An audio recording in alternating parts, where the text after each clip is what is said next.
Shalom mga kaibigan, ako si Aline. Nagsasalita ako mula sa Jerusalem at ngayong araw, dito at sa buong bansa ay tumunog ang mga sirena dahil sa mga misil na pinakawala ng Iran at mga terorista ng Hezbollah mula Lebanon. At gusto kong ipaliwanag sa inyo ng kaunti kung paano ang aming araw-araw sa mga ganitong panahon. Kung paano talaga gumagana ang mga bagay-bagay sa praktika. Una, palagi naming hawak ang aming mga cellphone at nakakatanggap kami ng mga abiso mula sa gobyerno direkta sa cellphone, kahit may naka-install na app o wala. Daling ito sa teknolohiyang Israeli, dumarating sa lahat ng cellphone at nagbibigay ng abiso tungkol sa sitwasyon ng bansa. Pwede rin mag-install ng app ang gustong gumawa nito. Tulad ko, nasa Ingles ito at sinasabi ang lahat ng nangyari ngayong araw.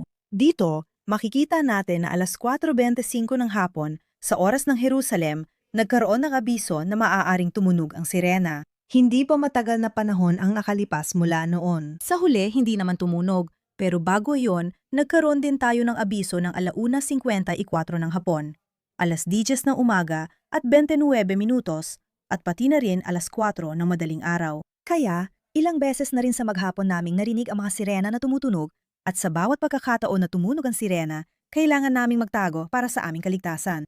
Kaya kapag tumunog ang sirena dito sa Jerusalem, may 1.5 minuto kami para makarating sa silungan o ligtas na lugar. Nag-invest ang gobyerno ng bilyon-bilyong dolyar para sa seguridad ng bansa. Marami talaga kaming silungan dito sa lungsod at sa buong bansa, hindi lang sa Jerusalem. Halimbawa, sa sarili kong gusali ay may bunker na silungan laban sa air raid na nais kong ipakita sa inyo ngayon. Dito ang garahe ng aking gusali. Pagpasok dito, narito tayo sa aming bunker. Makikita ninyo kung gaano katibay ang pinto at maaari tayong pumasok dito. Sa likod ko ay 400 truck ng lupa mula Temple Mount na ilegal na itinapon noong 1979 na parang basura. 2 arkeologo ang nagligtas sa lupa at gumawa ng Temple Mount Sifting Project para hindi ito mawala. Mahigit 500,000 artipakto na ang nabawi gaya ng mga palayok mula sa Templo ni Solomon, barya mula sa panahon ni Jesus, at mga piraso ng kasaysayan na muntik nang mawala.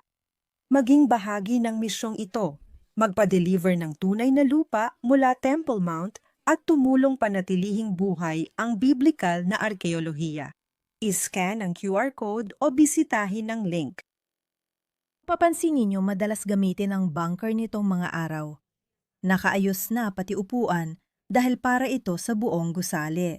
Minsan, may 20 hanggang 40 tao dito sa bunker. May mga candy rin dito, tubig, lahat ng kailangan natin para hindi masyadong maramdaman ng mga bata ang digmaan. Mayroon akong 2 maliliit na anak, ibig sabihin si Benjamin, 2 taong gulang, at si Yair, 4, at marami ring bata sa building namin. Naglagay kami dito ng candy, laruan, tsokolate para mapanatili ang normal nilang buhay. Tingnan nyo rin ang mga candy mula sa mga nakaraang araw. At ang ideya ay na kahit na tayo ay nasa gitna ng digmaan, kahit na nangyayari na naman ito. Isang grupo, organisasyon o bansa, sa kasong ito ang Iran, na sinusubukang lipulin ang Israel. Gusto naming hindi matutong matakot o magkimkim ng galit ang aming mga anak, kundi sana ay maranasan nila ito sa pinakamabuting paraan na posible. Para lumaki sila para sa isang hinaharap na mapayapa, isang mas magandang kinabukasan. Hanggat wala pa ang araw na yon, ganito muna kami. Araw-araw kaming tumatakbo papunta sa bunker. Tingnan natin kung gaano katagal bago tumunog ang susunod na sirena.